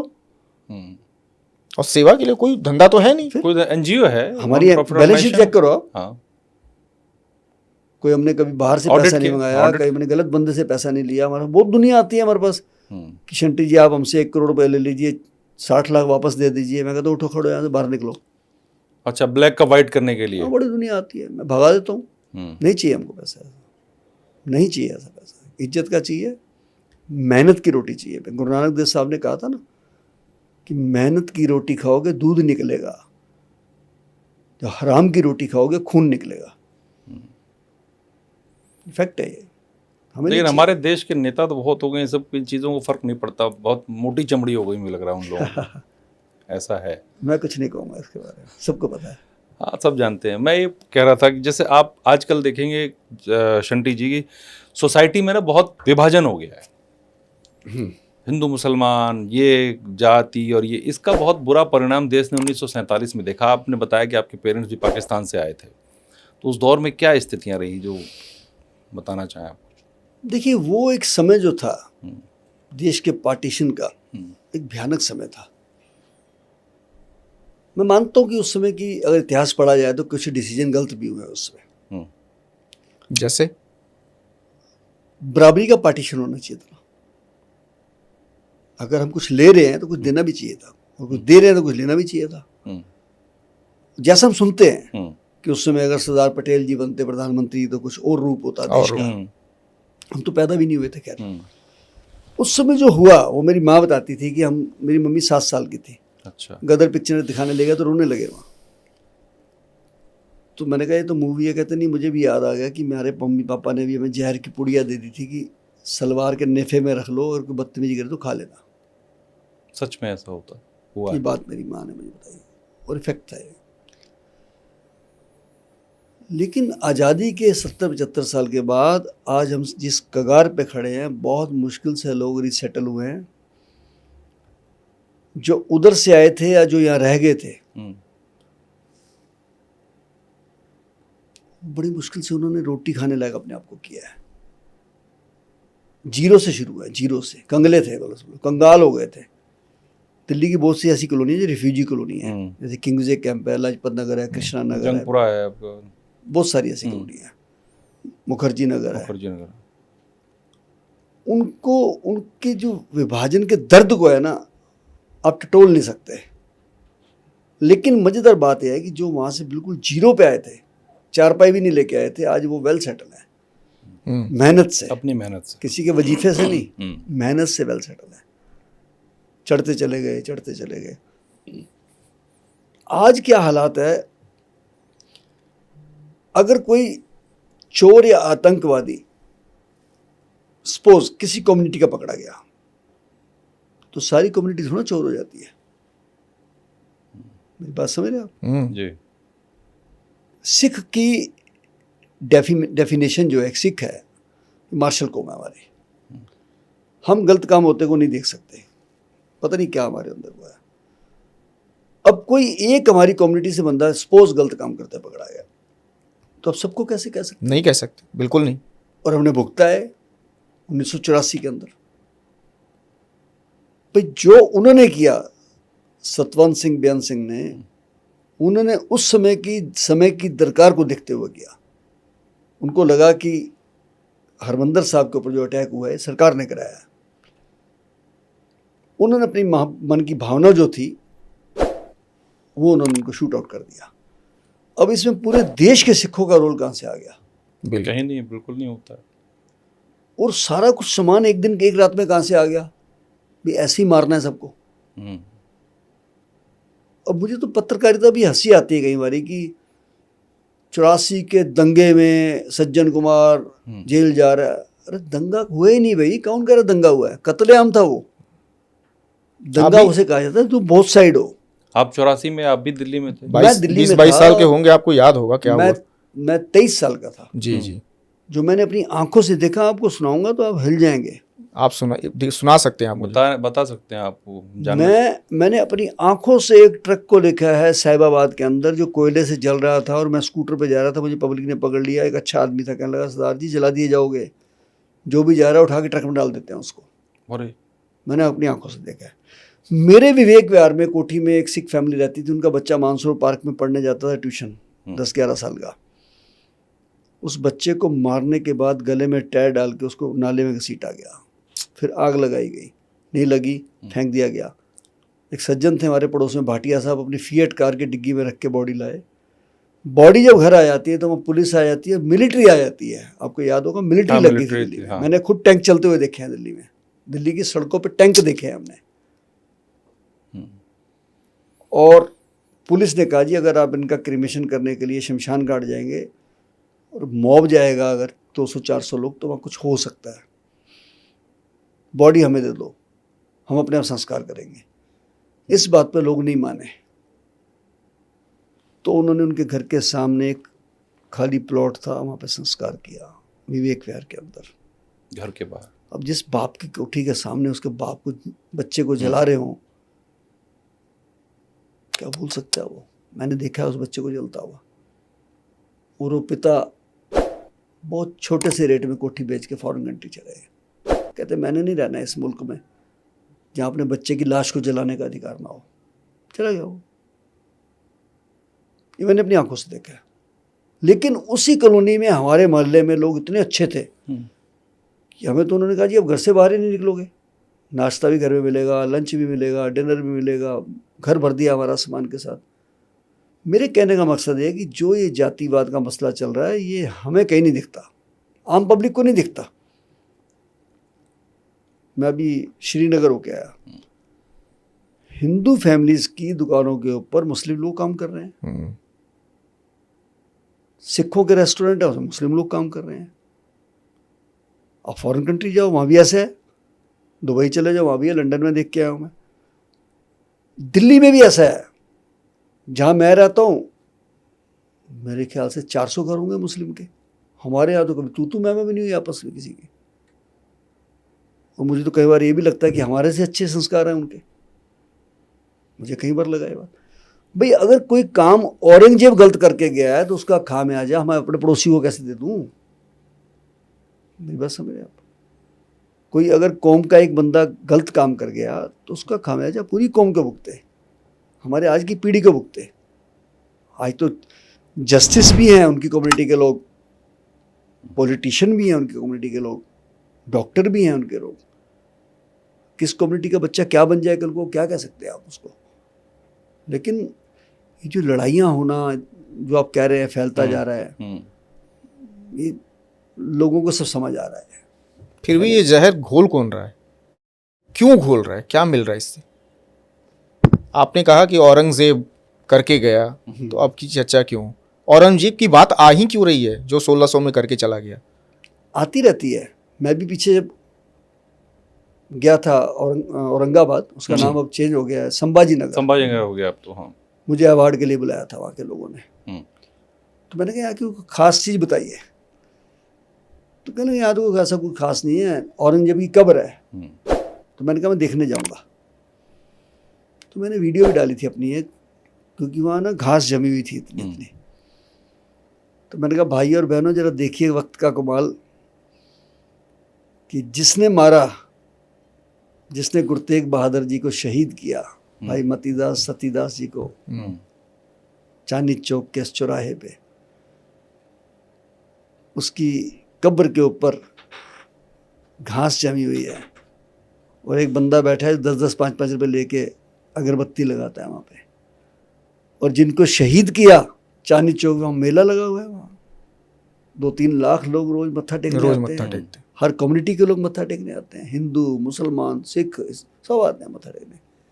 बल्कि मैं तो एक दिन हैरान हुआ, एक दिन मैं जा रहा था तो सीसगंज गुरुद्वारे के बाद बाहर चांदनी चौक मैं जाता रहता हूँ, एक मुस्लिम व्यक्ति गुरुद्वारे के सामने बैठ के उन्होंने मत्था टेका। तो मैंने सोचा नमाज अदा कर रहे हैं। तो जैसे ही वो उठे, जो जहाँ हम जूते धोते हैं उस जल को लेके उन्होंने हाथ भी धोया अपने। तो मैंने कहा भाईजान ये आप यहाँ नमाज अदा कर रहे हैं? कहते नहीं। कहते हमारी 3 पुश्तें, हमारा मुर्गे का काम है यहाँ पे जामा मस्जिद में, हम यहाँ रोज आते हैं मत्था टेकने के लिए। अच्छा, इस जगह का हमारे को ऊपर वरदान है। मेरे दादा भी आते थे, मेरे पापा भी आते थे, मैं अंदर नहीं जाता हूँ, लेकिन मैं बाहर से मत्था टेक के जाता हूँ, क्योंकि हमारे कपड़ों में से स्मेल आती है, मुर्गे का काम करते हैं तो कई लोग बर्दाश्त नहीं करते उसको, खुद कहा उन्होंने मुझे। लेकिन मुझे इतना अच्छा लगा कि देखो उनकी मर्यादा तो है ना। फिर मुझे वहाँ उन्होंने ये भी बताया कि जितने चांदनी चौक के दुकानदार हैं, किसी भी कम्युनिटी के हैं, दुकान खोलने से पहले ये जो जल है जहाँ लोग पैर धोते हैं, उनमें अपनी चाबियाँ धो के जाते हैं कि ये सच्चे पातशाह परमात्मा हमारे घर में बरकत आए, हमारी दुकान पे आज धंधा बहुत चले। तो जिस शख्स ने औरंगजेब ने मारा, उसकी कब्र पे अगरबत्ती जलाने वाला कोई नहीं है, और जिनको शहीद किया वहाँ मेला लगा हुआ है, लाखों लोग जा रहे हैं। तो मैंने भी देख के वहाँ प्रचार किया था, लेकिन ये नवी चीज़ें निकल के आ गई, नाम बदलो, फलाना करो, वो करो, हट के ऐसा। लेकिन वही जो आप जो कह रहे हैं वही नफरत है लोगों के दिल में, याद करते हैं आज भी कि उनके बच्चों को शहीद कर दिया, गुरु तेग बहादुर के छोटे छोटे, बंदा सिंह बहादुर के बच्चे को किया। तो उस चीज़ को लेकर के लोग आज फिर से ये बातें करने लगे हैं, और वो पूरी सिख नहीं करते। देखिए मैं आपको बताऊँ, बहुत चेंजेस आए हैं इतिहास में कई बार। हमारा जो हरमंदिर साहब है ना, गोल्डन टेम्पल, उसकी नींव भी एक मुस्लिम ने रखी थी, मियाँ मीर ने, अमृतसर वाले। यस, हर कम्युनिटी में हर तरीके के लोग थे। बिल्कुल होते हैं, बात समझ रहे हैं आप? बिल्कुल। जब सूबा सरहंद ने साहिबजादों को दीवारों में चुन दिया, शहीद हो गए, उसके बाद उनको उनकी कब्र के लिए जगह नहीं दे रहा था वो। उस समय एक व्यक्ति जैन समाज का आ गया था, उसने मोहरों का अंबार लगा दिया था। उन्होंने कहा कि मैं मोहरे देता हूँ, कितनी चाहिए? वो कहते नहीं, खड़ी मोहरे चाहिए, बैठी हुई नहीं। उन्होंने कहा खड़ी मोहरे लो, सोने की। अच्छा। तो ये जो हमारे ताल्लुकात है ना, ये कभी खराब नहीं हो सकते। मैं सबको कहता हूँ जो खालिस्तान का नाम लेते हैं, अरे भाई हमारे रिश्ते बटे हुए हैं, हमारे बच्चे बटे हुए हैं। अब पंजाब है चाहे दिल्ली है, हिंदू और सिखों में क्या फ़र्क है जरा बताना जी मुझे। कोई फ़र्क नहीं है। ये तो गुरु गोविंद सिंह ने खालसा बनाया, उससे पहले मैं इसलिए फ़र्क नहीं कह रहा क्योंकि आज मुझे लगता है कि आप बंगला साहब गुरुद्वारे जाइए, 70% आपको नॉन सिख मत्था टेकते हुए मिलेंगे। हम लोग भी गए, हम भी जाते हैं, हमेशा जाते हैं। आपके चांदनी चौक में भी गए हैं। फिर और बच्चियों की शादी हुई पड़ी है, आपस में बच्चे लिए हुए हैं, तो हम आपस में कैसे लड़ सकते हैं भाई? और मैं नाम नहीं लूँगा, बहुत बड़े बड़े पॉलिटिशियन जिनकी बच्चियाँ तो सारी मोहम्मदन में बही हुई हैं। हाँ, वो तो है ही है। बच्चे ने पसंद कर लिया, आप क्या कर लोगे? मना कर दोगे? आप रोक दोगे उसको? अपना घर तबाह करोगे क्या? पता है ना, आप नाम ना ले, लेकिन पता है, सबको पता है। तो ये सबको पता है कि ये सारी बातें राजनीतिक हैं, इसलिए हमें आपस में मिलकर रहना चाहिए। क्योंकि अगर मैं इसमें बात काट रहा हूँ आपकी, अगर कुर्बानी देश की आज़ादी के लिए या ब्रिटिश गवर्नमेंट से लड़ाई करते हुए अगर भगत सिंह शहीद हुए तो अशफाकुल्ला खान भी शहीद हुए। बिल्कुल, ये भूलना नहीं चाहिए हमें। काकोरी कांड उन्होंने किया था, हर कम्युनिटी की कुर्बानी है इसके अंदर, बिल्कुल है, भूलना नहीं चाहिए हमको। आपको डोनर सिंह कहा गया, ये क्यों नाम आपको दिया गया, इसके बारे में बता दीजिए थोड़ा दर्शकों को। बस बचपन से ब्लड डोनेट बहुत किया मैंने। अच्छा। और 2019 में मुझे लेटर आता है कि आपकी सेंचुरी हो गई है। अच्छा। ये वर्ल्ड ब्लड ट्रांसफ्यूजन काउंसिल है एक, अच्छा, और एक Delhi state blood transfusion council, उनके यहाँ से लेटर आया कि आपको हम अवार्ड देना चाहते हैं। तो उन्होंने फिर मुझे सर्टिफिकेट दिया डोनर सिंह का। अच्छा। और फिर वर्ल्ड बुक ऑफ रिकॉर्ड में नाम आया मेरा, जो लंदन किया है उसमें नाम आया, तो इसलिए डोनर सिंह कहने लगे कि तो डोनेट ज़्यादा किया। हाँ, तो ये शहीद भगत सिंह सेवा दल है, ये ब्लड डोनेशन भी करता है। हम कैंप करते हैं, 175 कर चुके हैं, परसों भी किया था मैंने महावीर जयंती पे एक। अच्छा। मेरा 106 बार हुआ है। आपका 106 बार हुआ है। मैं प्रेरित करता हूँ लोगों को, और मैं कहता हूँ कि कोई साधन नहीं है खून का, दूसरा कोई नहीं है, या ऊपर वाला या आप। कोई पेड़, कोई जंतु, कोई ऐसा नहीं है, कोई जापान जैसा मुल्क खून नहीं बना सका। मेरा स्लोगन है उसके लिए, रक्त दाता है जीवन दाता, उससे बढ़कर सिर्फ विधाता। अच्छा, सही बात, क्या बात, बीच में कोई जरिया नहीं है, बन नहीं सकता कहीं भी। संटी सर, आपने बहुत सारे लोगों का नाम लिया, सुषमा स्वराज, अरुण जेटली, अटल बिहारी वाजपेयी जी। अभी अभी लेटेस्ट मनोज कुमार जी का, जब अंतिम सफ़र पे वो जा रहे थे, तब मैंने देखा कि आप बहुत बढ़ चढ़ कर हिस्सा ले रहे थे सबसे फ्रंट पे। क्या वजह रही होगी, क्या सोचा होगा आपने? मैं ना 12-13 साल की उम्र से मनोज जी की पिक्चरें देख रहा था। शहीद मैंने देखी, मैं बच्चा ही था। अच्छा, शहीद मैंने 50-60 बार तो देखी होगी कम से कम। 50-60 बार? ज़्यादा ही बार देखी होगी। अरे वाह। उस फिल्म के अंदर, फिल्म तो भगत सिंह जी के नाम से 4 आई हैं, 5 आई हैं, हाँ। लेकिन जो मनोज जी बना गए ना फिल्म, कोई नहीं बना सकता। अच्छा। क्योंकि उन्होंने उस रोल को अदा करने के लिए भगत सिंह की माँ विद्यावती के साथ 1.5 महीना गुजारा, अच्छा। जिनको पंजाब माता का खिताब मिला था। भगत सिंह के हाव भाव सीखने के लिए, चाल बोल कैसा था, सब बताया।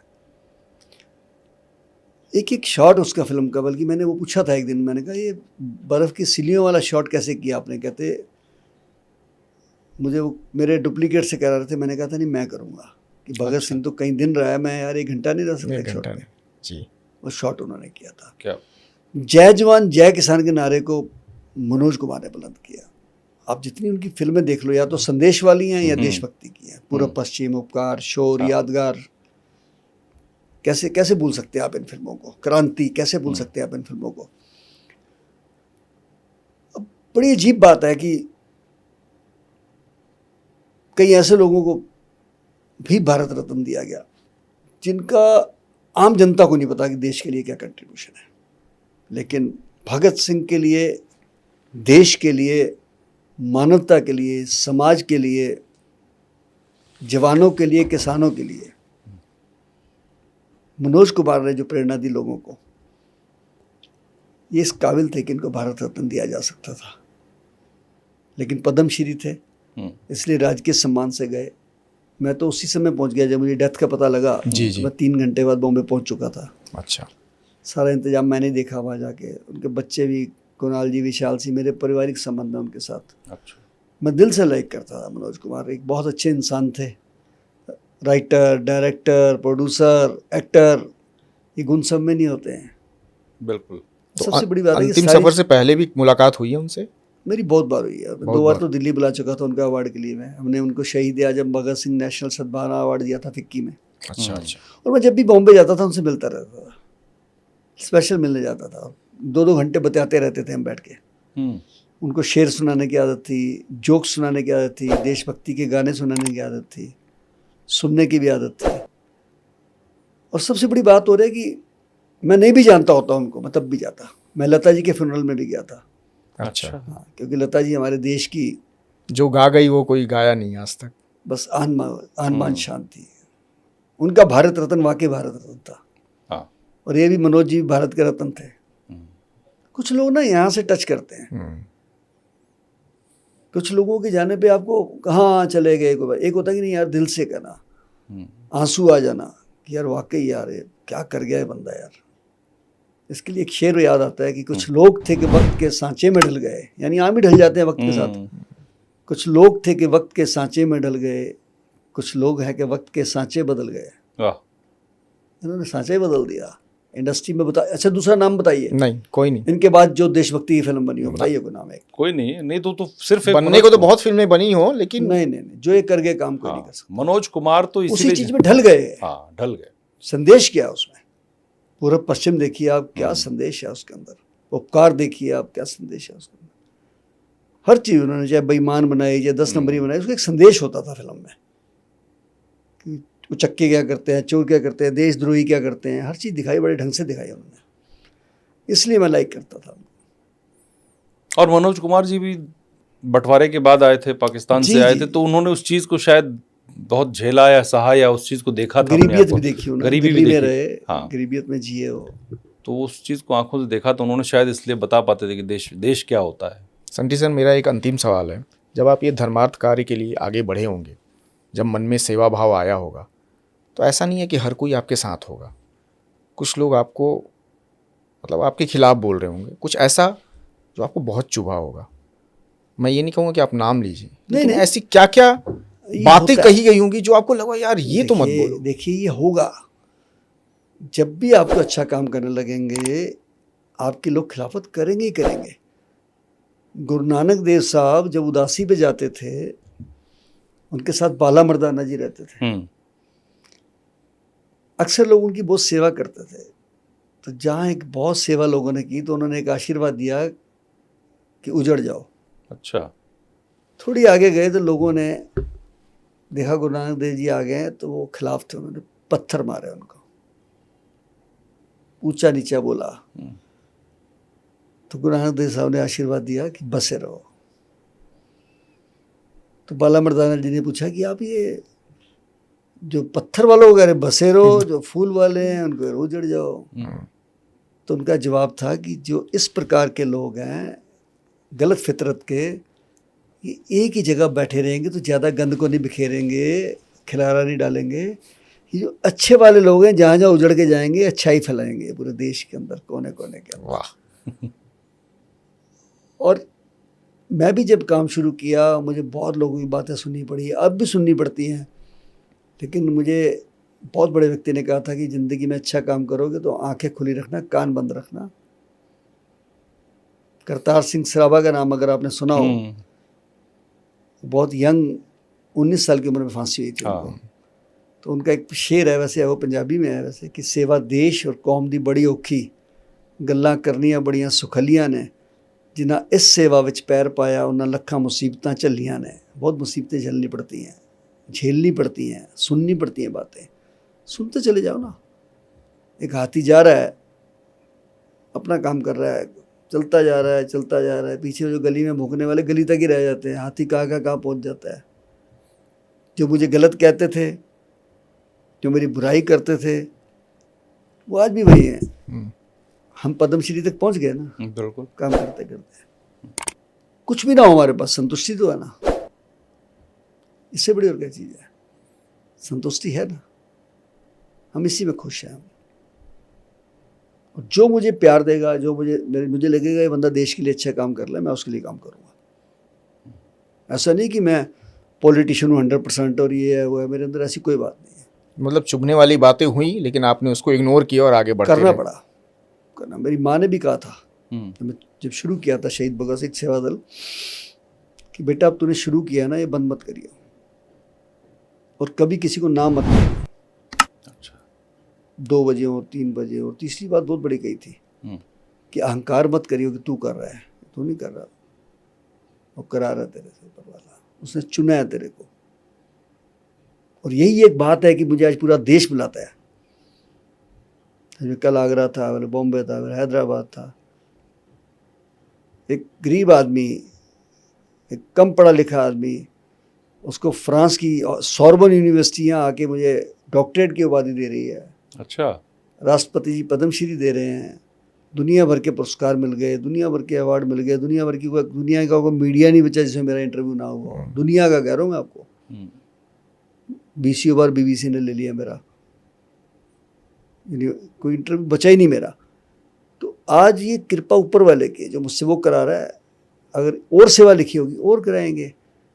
और अब तो कहते हैं ना, कुछ पल का मेहमान हूँ अहले चमन, चिरागे सहर बुझा जाता हूँ। कोई अधूरी ख्वाहिश अभी भी? पता नहीं, मेरी अभी ख्वाहिश हैं 2-3 जो मैं और करूँगा अभी। डायलिसिस के ऊपर काम करना है मुझे। मैं देखता हूँ लोग बड़ा तड़पते हैं बेचारे यार, बहुत खर्चीला भी है। जिनके बच्चे साथ नहीं दे रहे, पैसा भी है तो साथ नहीं जाता होगा बेचारा। एक हमारे यहाँ सज्जन थे तो चले गए, थोड़े दिन हुए, खुद डायलिसिस कराने जा रहे हैं, खुद कार चला के जा रहे हैं। अब सोचिए ना, डायलिसिस का कितना टफ प्रोसेस है, दर्दनाक। तो मैं उस पर एक नई चीज़ ला रहा हूँ, मोबाइल डायलिसिस ऑन व्हील। अच्छा। जो लोग नहीं चल सकते हैं, नहीं जा सकते हैं, उनके घर के बाहर जाए गाड़ी खड़ी होगी। अरे वाह, ये भी फ्री ऑफ कॉस्ट रहेगा? इसमें 200-300 रुपये रखेंगे हम, कुछ चार्जेस रखने पड़ेंगे। तो नॉमिनल है ये तो कुछ बहुत रखना पड़ेगा। ये तो बहुत कम है। रखना ही पड़ेगा। उसका कारण है कि एक डॉक्टर टेक्नीशियन जाएंगे, एक गाड़ी जाएगी, AC लगेंगे, बहुत महंगा खर्चा है इसमें। मतलब जो एक गाड़ी हमारी तैयार होगी 35 लाख में तैयार होगी। 35 लाख रुपए में बड़ी गाड़ी चाहिए इसमें। और कोई अधूरी ख्वाहिश? बस सबसे बड़ी ख्वाहिश जो थी वो पूरी हो गई है, तिरंगे में जाऊंगा। पद्मश्री मिल गया है। मेरे से ज़्यादा भाग्यशाली कौन होगा कि मैं तिरंगे में जाऊंगा। आप गजब बात कह देते हैं कभी कभी, वो जो दिल को छू जाए। बिल्कुल, वाह। मैंने तो अपने बच्चों को भी कह रखा है कि बेटा तिरंगे में लेके जाना, और उठा के मत लेके जाना, नीचे करके लेके जाना और दिखा देना कि कुछ नहीं लेके जा रहे, और तिरंगा लेके जा रहे हैं, बहुत बड़ी बात है ये। कुछ करके जाओ देश के लिए, मानवता के लिए करके जाओ, कि लोग आपकी नकल करें, वाह। आप जैसा बनना चाहें कुछ। अपने लिए तो जानवर भी कर रहा है, पंछी भी कर रहा है। गुरबानी में लिखा है, पशु मरे 10 काज सवारे, नर मरे कछु काम ना आवे। हम मरे, जला दिया, दफना दिया, लेकिन पशु मरता है, किसी के नाखून काम आ रहे हैं, खाल काम आ रही है, बाल काम आ रहे हैं, हड्डियां काम आ रही हैं, एक हम ही तो हैं। जला दो, दफना दो, खत्म काम। खत्म। इसलिए मेरी दिली इच्छा है कि मैं सबको बता के जाऊं, जितनी दुनिया को मैं जोड़ सकता हूं मैं जोड़ता हूं इसमें। मैं सबको कहता हूं कि मंदिर, गुरुद्वारे, मस्जिद, इतने धार्मिक स्थल हैं, अब थोड़ा पत्थर लगाना बंद कर दो, अब बहुत हो गया, बहुत पैसा लगा दिया आपने। अब उनके अंदर कंसंट्रेटर रखिए, ऑक्सीजन सिलेंडर रखिए। हर धार्मिक स्थल एक एम्बुलेंस क्यों नहीं बना सकता जी? बिल्कुल बना सकता है, इतने पैसे आते हैं कितने। क्यों नहीं बना सकता? आपको करना पड़ेगा ये। आप क्यों सरकार की तरफ देखते हैं? आपने देखा नहीं था कोविड में एक स्टेट में 400 एम्बुलेंस खड़ी थी, हाँ, धूल झोंक रही थी, धूल झोंक रही थी, 400 एम्बुलेंस, मिट्टी पड़ी उन हुई लोगों को एम्बुलेंस ब्लैक में नहीं मिल रही थी। हाँ, अगर मैं गलत कह रहा हूँ तो दिल्ली में 2000 वाला इंजेक्शन 2 लाख का किसने बेचा? 500 वाला ऑक्सीजन सिलेंडर 50,000 का किसने बेचा? कोई रेट ही नहीं था, फिर जो मन किया मांग लिया, कोई रेट नहीं था। इसलिए अब जाते जाते हमारे दर्शकों के लिए कोई संदेश, और कोई आपको अगर बुरे फेज में अगर अप्रोच करना हो तो कैसे अप्रोच कर पाए? मुझे लगता है कि हमारा पॉडकास्ट देख के बहुत लोगों का मन करेगा कि हम भी शंटी जी के साथ जुड़ें, शहीद भगत सिंह सेवा दल के साथ जुड़ें, या अपने क्षेत्र में काम करें। या कई लोग फिजिकली नहीं कर सकते, वो सोचेंगे यार हम भी क्यों ना दो दाह संस्कार महीने में करा दें, या हम भी इनकी एम्बुलेंस में पेट्रोल या डीजल क्यों ना डलवा दें। तो ऐसे लोगों को मैं चाहूँगा कि जुड़े हमसे। और हमारे सिखों में कहते हैं दसवंध, गुरु नानक देव साहब ने कहा था, अपनी कमाई का 10वां हिस्सा हमें अच्छे कामों के लिए निकालना चाहिए। हर मजहब में लिखा हुआ है। तो आप हमारा फ़ोन नंबर 8750674433 9999979843 आप इससे संपर्क कर सकते हैं। और अगर आपको उसमें कोई लोगों को फैसिलिटी चाहिए होती है कि हम 80G चाहिए, 12A चाहिए, CSR, सारा कुछ है हमारे पास। सिर्फ यही चाहूँगा कि अगर आप जुड़ेंगे हमारे साथ तो मुझे बहुत खुशी होगी कि आप कुछ देश के लिए करना चाहते हैं। और अगर आपको लगता है कि आपके आसपास भी कोई ऐसा व्यक्ति है जो अपने लिए दाह संस्कार का अपने परिवार के लिए नहीं कर सकता है, और आप हमें संपर्क कर सकते हैं, तो जरूर करिए। आप इसी नंबर पे कर सकते हैं। मैं यहाँ से बैठ के देश के किसी भी कोने में फ़ोन करूँगा, यहाँ से वहाँ के, चाहे DM साहब को करूँ, SDM साहब को करूँ, DCP साहब को करूँ, आपका वो काम हो जाएगा। वाह। क्योंकि हमें काम कराना आता है। क्योंकि हम जिनके लिए सब कुछ करते हैं उनके लिए, तो वो गीत था ना कि सुख में तेरे साथ चलेंगे, दुख में सब मुख मोड़ेंगे, दुनिया वाले तेरे बनकर तेरा ही दिल तोड़ेंगे, देते हैं भगवान को धोखा, इंसान को क्या छोड़ेंगे, कसमें वादे प्यार वफा सब बातें हैं बातों का क्या, कोई किसी का नहीं है झूठे, नाते हैं नातों का क्या। और अंत में एक रिक्वेस्ट और करूँगा, खास करके बुजुर्गों को, कि भाई जीते जी अपने बच्चों के नाम कुछ मत किया करो। जिन माँ बाप ने जीते जी अपने बच्चों के नाम सब कुछ कर दिया है, वो या तो सड़क पे हैं या अनाथालय में है, वृद्धाश्रम में है, धक्के खा रहे हैं, रोटी से मुहताज है वो। मेरे को रोज़ फ़ोन आते हैं कि शंटी जी हमारा संस्कार आप करना। मैं सबको रिक्वेस्ट करता हूँ, सब कुछ बच्चों का ही तो है, लेकिन जीते जी ना दें आप, उनको कदर ख़त्म हो जाती है बुज़ुर्गों की। मैं रोज़ देखता हूँ ये सीन, तो हाथ भी नहीं लगाते लाश को आके बाद में। इसलिए मैं निवेदन करूँगा खास करके बुजुर्गों को, हो सकता है मेरी बात कहीं नौजवानों को बुरी भी लगे, लेकिन उनके साथ भी ये वक्त बीतेगा कल को, वो भी अपने बच्चों के नाम जीते जी ना करें कुछ, विल कर दो बात अलग है। जिन्होंने जीते जी अपना सब कुछ बच्चों के नाम कर दिया है, वो समझ लिए अनाथ हो गए, एकदम जीरो पे आ गए। और आपने तो ना जाने कितने केसेस देख लिए, मुझे रोज इसलिए भी आप ये अपील कर रहे हैं हमारे दर्शक। मुझे रोज फोन आते हैं कि शंटी जी हमारा अंतिम संस्कार आप करेंगे, मेरे बच्चे नहीं करेंगे। मैंने कहा क्यों? कहने लगे जी बस वो क्या बताएं, आप सब कुछ उन्होंने अपने नाम करा लिया, पूछते नहीं है, रोटी भी नहीं पूछते हैं, मारने को फिरते हैं हमारे को। तो वो सोचते कम मरे हम ये चाहते हैं कि हमारे अंतिम शरीर को वो हाथ ना लगाएं, यहाँ तक कहते हैं मुझे। मुझे बहुत महसूस होती है बात, लेकिन मैं सच्चे दिल से कह रहा हूँ सबको, मैं देखता हूँ, इसलिए मैं निवेदन कर रहा हूँ सबको कि जीते जी ना करें बच्चों के नाम। शंटी जी, आपसे बात करके बहुत अच्छा लगा और हम चाहते हैं, हमारी शुभकामनाएं हैं कि जो आप जिस मिशन पर हैं ये आगे बढ़े और लोगों की इसी तरह आप मदद करते रहें, और जो शहीद भगत सिंह सेवा दल है ये आगे बढ़ता रहे, लोग जुड़ते रहें। और मैं पॉडकास्ट जो हमारे दर्शक देख रहे हैं उनसे भी अपील करूंगा कि आप इस संस्थान के साथ जुड़ें, क्योंकि इंसान की भलाई से बड़ा कुछ नहीं होता इस दुनिया में, और ये शंटी साहब ने जो बताया उससे आपको समझ में भी आया होगा। तो आप जुड़ें, अपना जो सहयोग दे सकते हैं वो करें, और अगर किसी को ज़रूरत है, भगवान न करे कोई ऐसी स्थिति में है कि वो दाह संस्कार नहीं कर पा रहे, तो उसके लिए भी आप शंटी जी से संपर्क कर सकते हैं। और इसी के साथ मैं चाहूँगा कि आप हमारे चैनल को लाइक करें, शेयर करें, सब्सक्राइब करें और सुझाव भी दें। सर, बहुत शुक्रिया आपका समय देने के लिए। बहुत हम जिएंगे और मरेंगे, ऐ वतन तेरे लिए, दिल दिया है जा भी देंगे, ऐ वतन तेरे लिए। जय हिंद, जय भारत। जय जय हिंद।